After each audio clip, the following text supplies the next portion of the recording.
Good evening, ladies and gentlemen, and welcome to a special Friday night edition of Sir Hunt on X, live from Cincinnati, Ohio, in the United States. Hope everyone had themselves a wonderful 11th of April 2025. And hopefully, everybody's out there just enjoying the last couple of days as I was away for other reasons. Just want to go ahead and get right down to it here, real quick.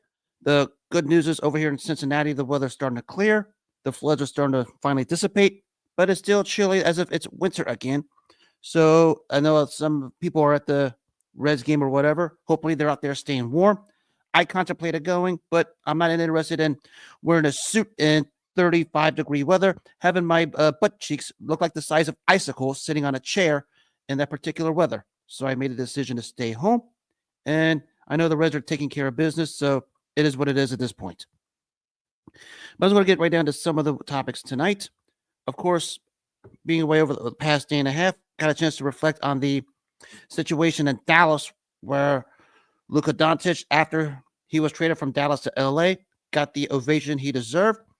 Every minute felt like it was a Dallas game, home game for Luka Doncic, because every time he touched the ball, he cheered. The terrific tribute by the Dallas front office and the emotion on his face. You can almost tell he was at home in Dallas, and when the trade was announced, that the despicable cowards Mark Cuban and Nico Garrison wanted to pull the trigger. So it is what it is. He wanted to stay there, but, in their minds, it's business. But we know why both Mark Cuban and Nico Garrison are two of the bigger cowards in the NBA community, because they made this trade, which was nonsensical, as everybody knows. Because here we are a couple months after the trade, and there's still questions that neither Cuban nor Garrison want to give honest answers to. As you can see at the press conference after the trade was announced, even Jason Kidd looked like he wanted no part of this, but everything is what it is at this point. So it was a nice return for Doncic. And we talk about Luka Doncic and this trade to Dallas, to LA, excuse me. We're talking about, of course, maybe the most shocking trade in sports history. You could legitimately talk about this as the worst trade in sports history. We consider that you could probably say they shortchanged themselves. I mean, they got Anthony Davis, among many others, and only a first-round draft pick, which I thought they should have gotten at least 2 or 3. We consider Luka as a top 5 player in the NBA, and basically they shortchanged themselves for that kind of a generational talent. Reminds me of what the Spurs did in 2018 when they traded Kawhi Leonard for DeMar DeRozan. They shortchanged themselves there also. But we talk about some of the worst trades in sports history. Maybe the prototypical one took place 3 seasons ago with Cleveland and Houston in the NFL. You know the story there. After Deshaun Watson checks out of the 2021 season, the Houston Texans sent Deshaun Watson to Cleveland for 3 first-round draft picks, a second-round pick, and a pick swap in the middle. 3 of those draft picks for Houston turned out to be Tank Dell, Will Anderson, among many others.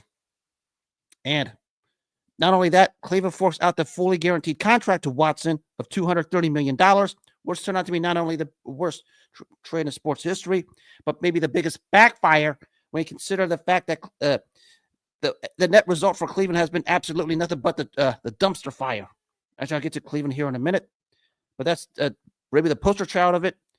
Before that, also in the NFL, which was for the longest time considered the biggest fleece in NFL history, took place in 1988 when the Dallas Cowboys sent Herschel Walker to the Minnesota Vikings for a boatload of draft picks. Turned out that 2 of those draft picks turned out to be Emmitt Smith, a top 5 all-time great running back, and Darren Woodson, who was a mainstay of the Dallas secondary during that dynasty where Dallas won 3 out of 4 Super Bowls. And Minnesota basically got the corpse of Herschel Walker, and we saw what the end result was there for Minnesota. That wasn't necessarily the smartest move on their part either. Terrific fleece by Jerry Jones. Probably the only time Jerry Jones did something right in his tenure as owner, because we know how Jerry Jones is. Of course, we talk about NBA trades. I brought up the one not too long ago, of course, when San Antonio dealt Kawhi Leonard and Danny Green to Toronto for Jakob Poeltl, DeMar DeRozan, and a first-round pick. The Spurs haven't been relevant ever since, although Toronto basically was a one-hit wonder when they won the championship in 2019 when Kawhi Leonard just played out of his mind. They never got back to that level because Kawhi wanted to go home to LA.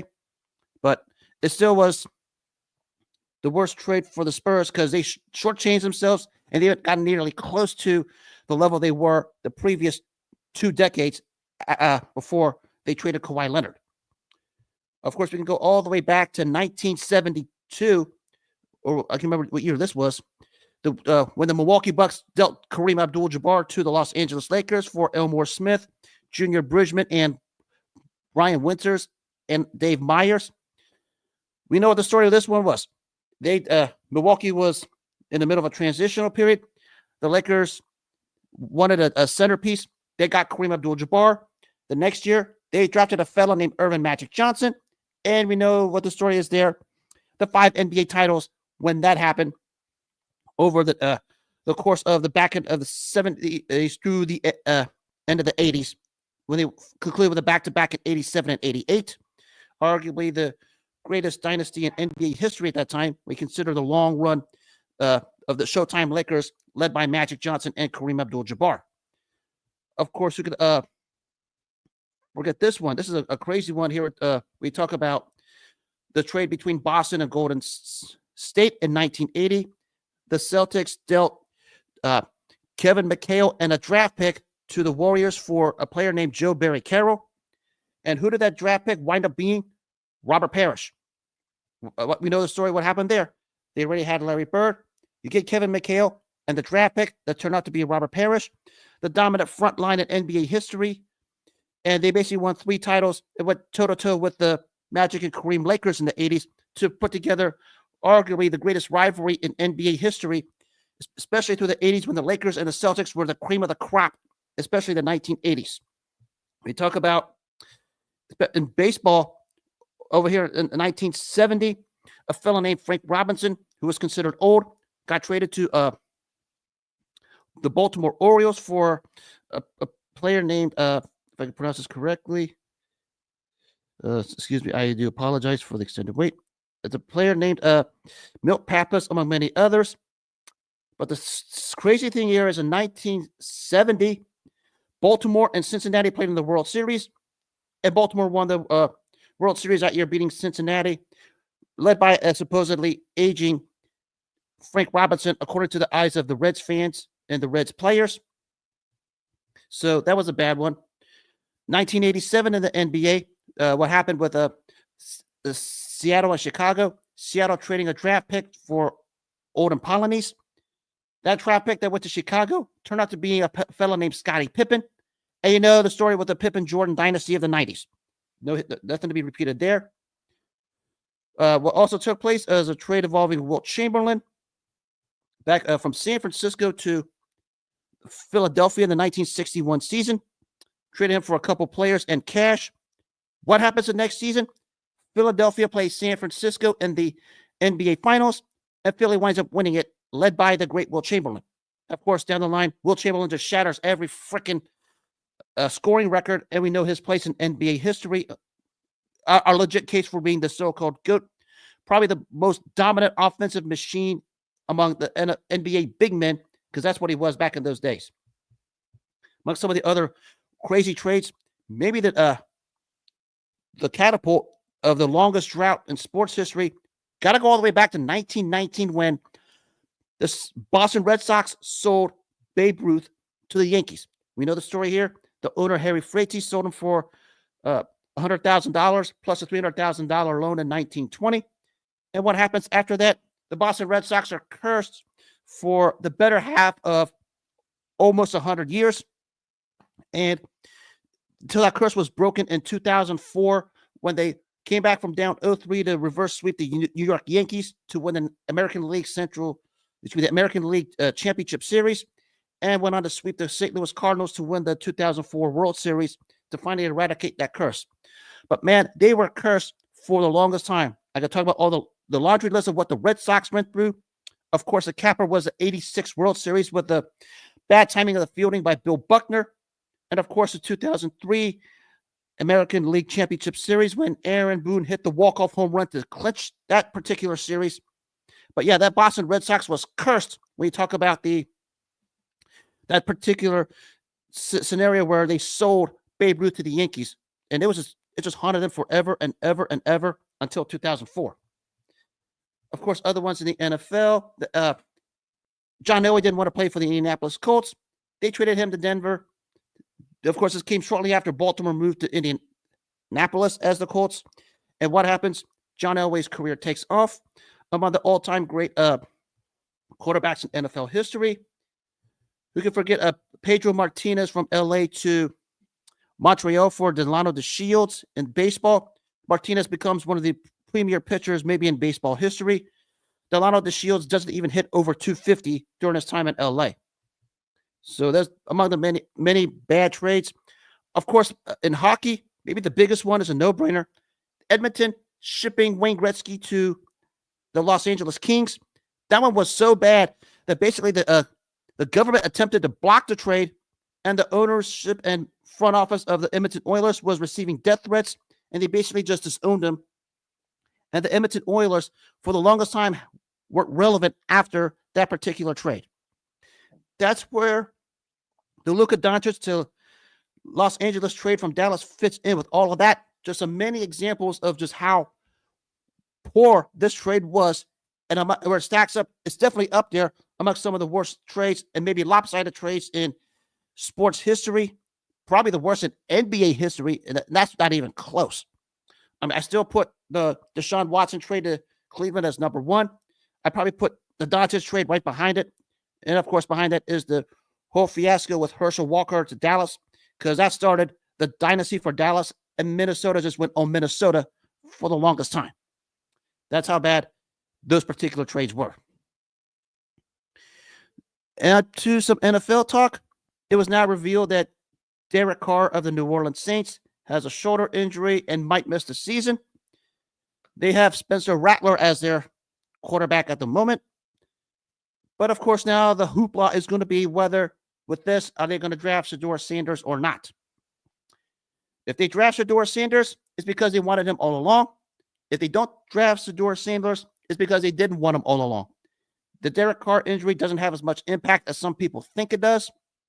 They're going to probably need a quarterback at some point, but we know the Saints are in just ridiculous cap hell because they continue to push back money in the back end of the Drew Brees era, and as a result, they're a hot mess and they're in a hot limbo. You have an aging defense on that roster that needs completely redone, rebuilt from the ground up, and basically, even if they do draft a Shadeur Sanders, I'm not sure how much that's going to help them. Again, there are people going to make this conclusion that because the Derek Carr injury means the Saints are going to draft Shadeur Sanders at that pick as a lock. I wouldn't go that far. If they did, it's because they wanted him. If they didn't, it's because they didn't want him. The Carr injury won't have any much bearing on it. Now, of course, there's a perception thing, maybe, but we'll see where that goes. Wouldn't be surprised if teams try to move up to get him because of it, or if Shadeur's stock starts to plummet. If you remember the 2005 NFL draft with Aaron Rodgers, he was a consensus number one overall pick at that point. Turned out he fell to 24th to Green Bay. Maybe we get the same sort of thing with Shadeur Sanders. He's going to be a tricky commodity in this draft because it's all over the place with him. So the NFL draft, as I said, outside of Cam Ward going number one, it's going to be hell breaking loose because no guarantees outside of number one has been set yet, because usually some of those are usually set in place.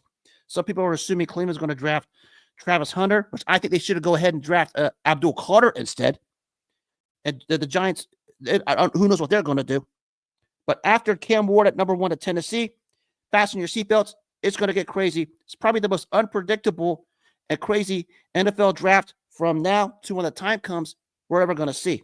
I haven't seen anything quite like this in the years I followed the NFL draft. Let me give a shout out to this person here. Shout out. What's up, Josh Isles? I see you on here. Hope you're doing well. Now to what's taking place in Cleveland. They brought back Joe Flacco after he spent a year in Indianapolis. Is it your way of saying you shouldn't have let Joe Flacco go in the first place? I mean, he didn't necessarily play all that great, but he brought that team together to get that playoff spot in 2023. Granted, he was awful in the playoff game against Houston, but the Houston defense just played pretty well on their home field. And basically, the team in Cleveland just ran out of luck because they had some luck getting to the 10 wins in that playoff game in Houston. But is this your way of saying you shouldn't let Joe Flacco go in the first place? Because a lot of people in Cleveland are basically saying that they should have kept him. And when you let him go, let him sign that deal to Indiana last season. I mean, you tried to thought Jameis Winston was going to do the trick. It didn't. I mean, your roster is still in the bottom mess right now. I mean, the only thing you have going for you is Jerry Jeudy. But Jerry Jeudy, basically, his performance is based off of one game last season where he just cooked Levi Wallace and everybody in the secondary of the Denver Broncos, which doesn't really say much because you lost that game. Maybe you should have just let Joe Flacco go in the first place, because when he came into the Cleveland roster in 2023, after your quarterback situation was depleted, granted, he didn't play well, but he rallied the troops. The team play was better. The team morale was better. And that's how you guys managed to win games down the stretch to get in that playoff spot, even though you got beat decisively by Houston. And granted, Flacco didn't play all that great, but you could almost sense the change in morale with Cleveland once he got onto the field. So maybe it's your way of saying you shouldn't have let him go in the first place. But then again, there's a reason why the Cleveland Browns are still the Cleveland Browns. They traded for Kenny Pickett not too long ago, and he's probably going to just be wearing a clipboard unless they're crazy enough to think he's going to be the starter. So we'll see what happens up there in northeastern Ohio. But as I said all along, this is the after effect of when you were stupid enough to fork out all that draft capital to Deshaun Watson from Houston and sign him to that fully guaranteed contract he had no business getting. You guys in northeastern Ohio thought that was going to run Lamar Jackson and Joe Burrow out of the AFC North in Baltimore and Cincinnati, respectively. That didn't happen. If anything, it taught the rest of the NFL owners that you should never fork out that kind of a draft capital and fully guarantee a contract to any quarterback in the NFL, regardless of who it is. You basically became the poster child of what bad business is. I mean, it says a lot that the Cincinnati Bengals did business with their quarterback, Joe Burrow, better than you did by getting Deshaun Watson. And that's saying a whole lot. So, as I said, you guys made that bet a long time ago in Cleveland. Now you guys better zip it and go lie in it, because you got Joe Flacco. You're out of excuses. You shouldn't have let him go in the first place, but that's another topic for another day. Good luck in northeastern Ohio, because you're probably going to finish fourth in that division again. Knowing them, they're probably going to draft Travis Hunter over Abdul Carter, but that's the most Cleveland Browns thing you probably expect out of them, because that's who the Cleveland Browns are. Now to a wild story here in Cincinnati, and I'll try to say this respectively because this is going to all over the place, and I got a chance to read this. It does mean I take a strong stance, so I'm going to try and do this cautiously because I don't want to lose everybody. I try to be on my own, but this is something that I read. I have to bring this up. Apparently, the Bengals and Hamilton County are wanting the state of Ohio to fork out $350 million for a upgrade to their current stadium, Paycor Stadium. You're asking the state to fork out $350 million for upgrades that you should be responsible for yourself. I'm talking about the Bengals ownership.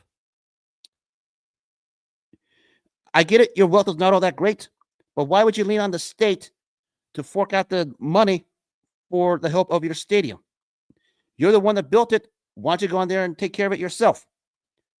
Because if you build a house, as I did 25 years ago, I'm doing upgrades to my own house. I'm doing my own painting. I'm doing my own carpeting. I'm doing everything. You're the Cincinnati Bengals. Why in the world would you call on the state of Ohio to help you guys out? Because it's your stadium, and you guys are in a fight with Hamilton County in terms of the stadium deal, the stadium lease, the stadium upgrades, among all the many other things. Why would you resort to this? Now, I get it. There's this rumor floating around that they're funding money to Cleveland for a supposed new stadium in northeastern Ohio. I don't know all the details of it. I'll be the first to acknowledge I won't dig into details I don't know. But why is it you want the state to help you when it's your stadium and you've been in an impasse with the county, and now it's like trying to get help from the state when you can't take care of it yourself?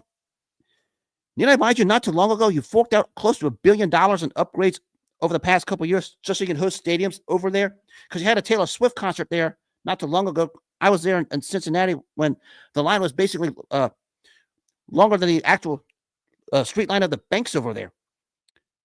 If you're going to want upgrades, why don't you just build it yourself first instead of calling others for help? Where's your money going? Or do you even have the money?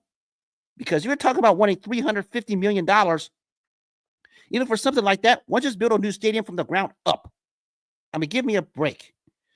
I mean, I know I get hard on the ones here in Cincinnati, and I want them to succeed. But there needs to be some accountability here, and I'm seeing none of it. Simply put, you wanted this stadium that was built, I think it was like 2002 or 2003. They told you what should have been done a long time ago. Nobody wanted to listen. And now here you are behind the 8 ball again when it comes to how the new stadiums are across the entire NFL. I mean, there's some real good ones, especially with some of the update or the new ones, like the one of Buffalo is going to be built from the ground up. If you was going to do something like this, why don't you just find a spot and build a new stadium from the ground up and just end all of this? It should have been done maybe a year or two ago when you started getting to this wars with Hamilton County. Because I know the people down there in Hamilton County, they're a bunch of every expletive in the book because they're not the greatest people in the world. There's a reason why they call that city Nasty Natty, and it's because of the people that run Hamilton County. They're just a bunch of cowards down there. But you're the Bengals ownership. If you're making the money like you say you are, why don't you just, instead of just asking for upgrades because you want $350 million worth, just build a new stadium from the ground up. Because $350 million upgrades for something like that, because I've seen the photos of what you guys want, do something from the ground up and build it the way you want it, so you don't have to worry about bugging Hamilton County or the state of Ohio for funds. I still wonder, where is the money you guys have? You guys, supposedly there was a rumor flying around in your Super Bowl run, you netted over $300 million in merchandise. I mean, you guys became the talk of the NFL. Where's the money going? Never thought I'd like to live the day to tell an NFL team how to be a financial investor.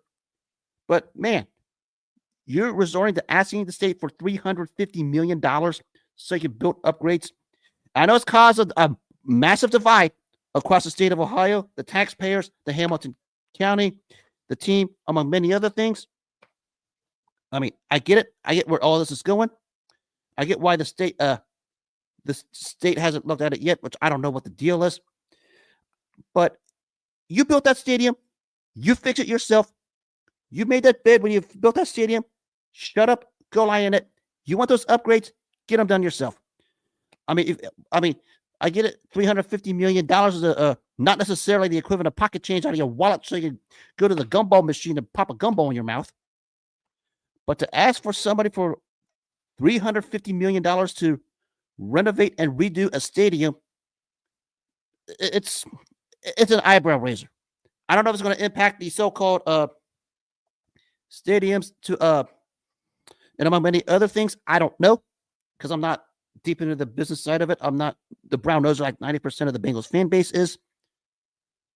But you built the stadium, you go and take care of it. I mean, I see what you guys wanted to do. That's something you should have done maybe 5-6 years ago when you had the opportunity.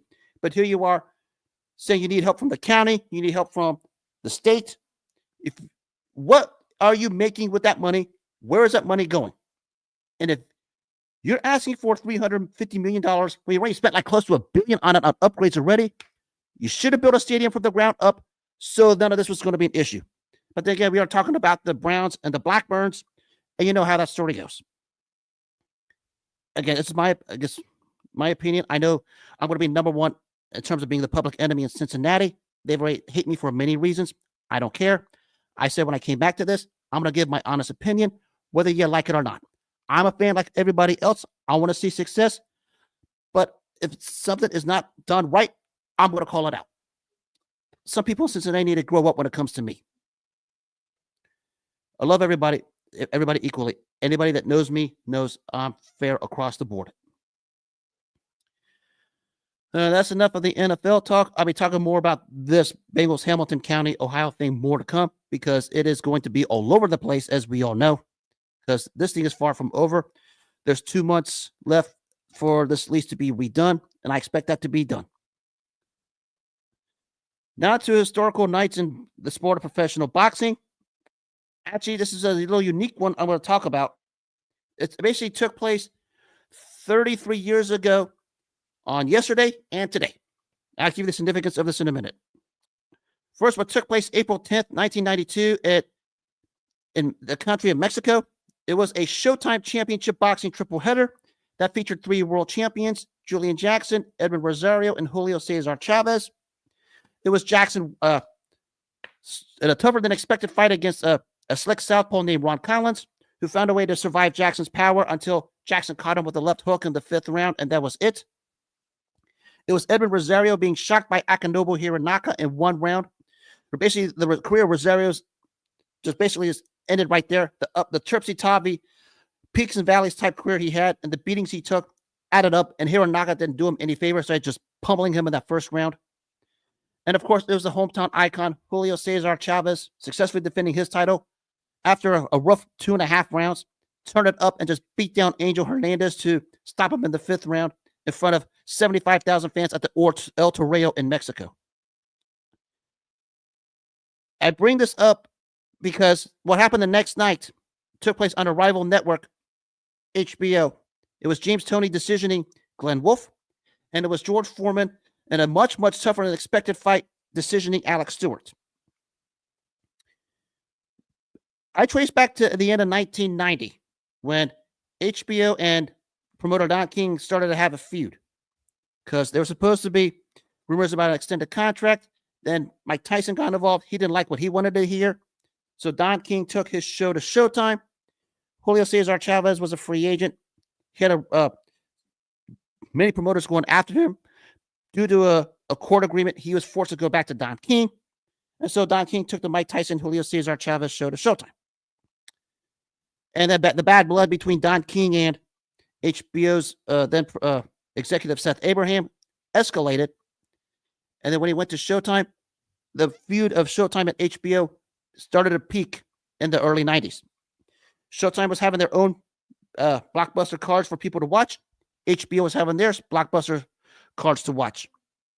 I mean, if people that followed wrestling, especially in the 90s, you know the Monday Night Wars. It was WCW and the WWE.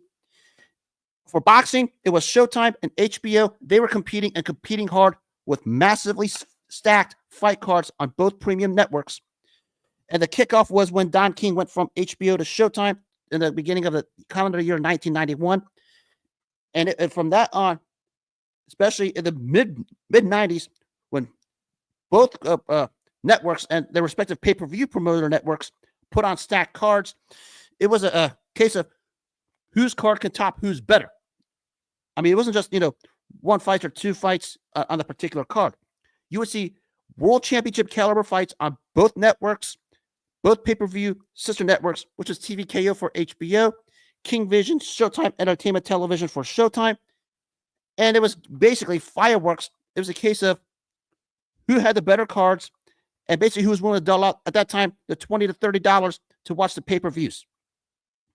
And basically back then, those were some hot feuds, especially when you consider Don King had some real bad blood with the people over at HBO, especially with Main Events and Dan Duva, and at times with Bob Arum. Sometimes it got real competitive and real hot. Sometimes they would fight for the set dates for their networks, the venues for their networks behind the scenes that no one knew about. And it got real hot real quick. And those rivalries between those 2 networks continued on for the better half of the 2.5 decades until HBO closed its doors in 2018. And of course, a few years later, Showtime closed its doors.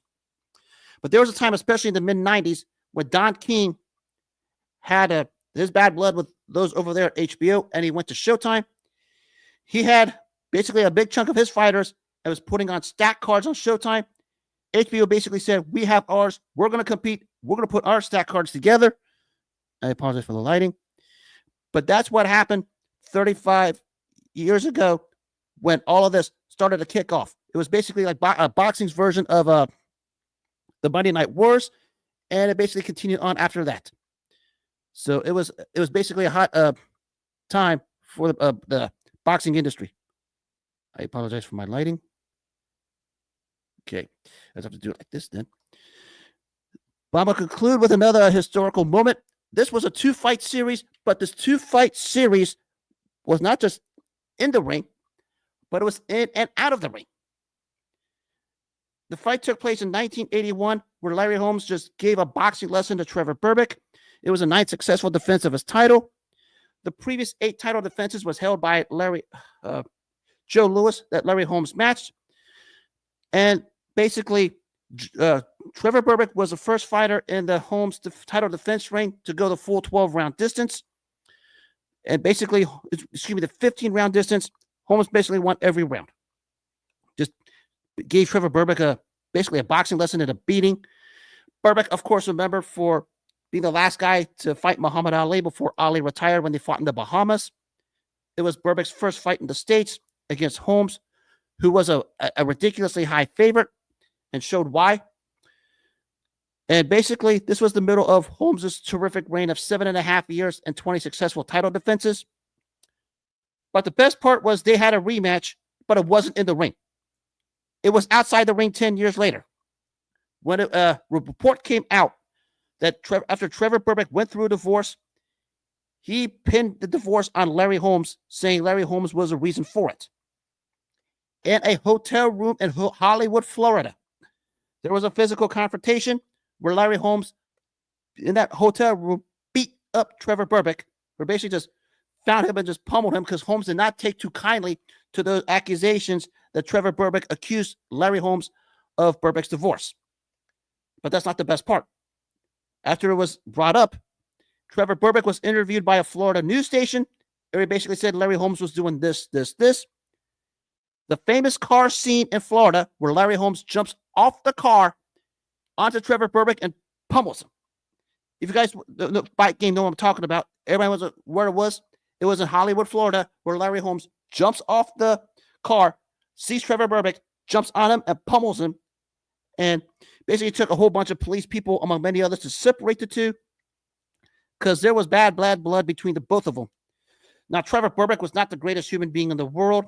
I mean, led the crazy and maniacal type lifestyle as it is, but it didn't help that he decided to run his mouth and tick off Larry Holmes, because anybody knows when we talk about Larry Holmes, he always had a chip on his shoulder. He always was driven to succeed, and certain things that were said about him, he never took those kindly at all, and that's what happened with this.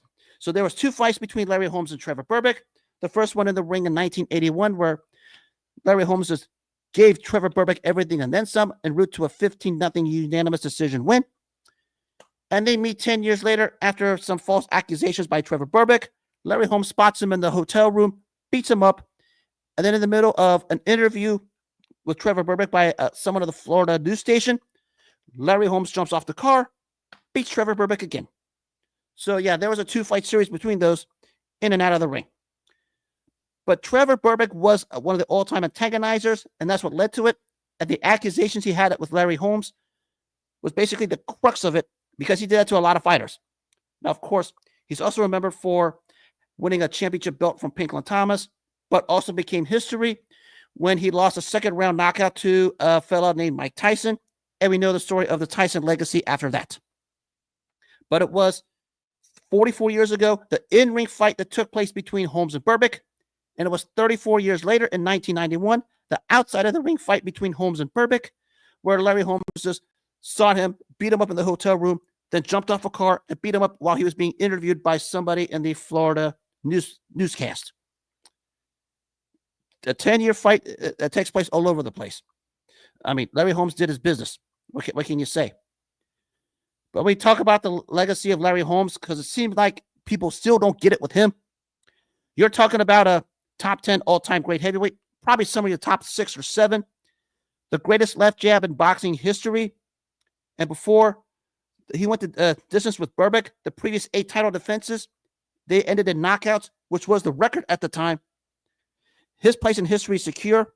I mean, the Berbick win was not one of his bigger ones because he had greater ones. Obviously, we talk about Ken Norton, Jerry Cooney, Ernie Shavers, and when he came back in 92 when he upset Ray Mercer.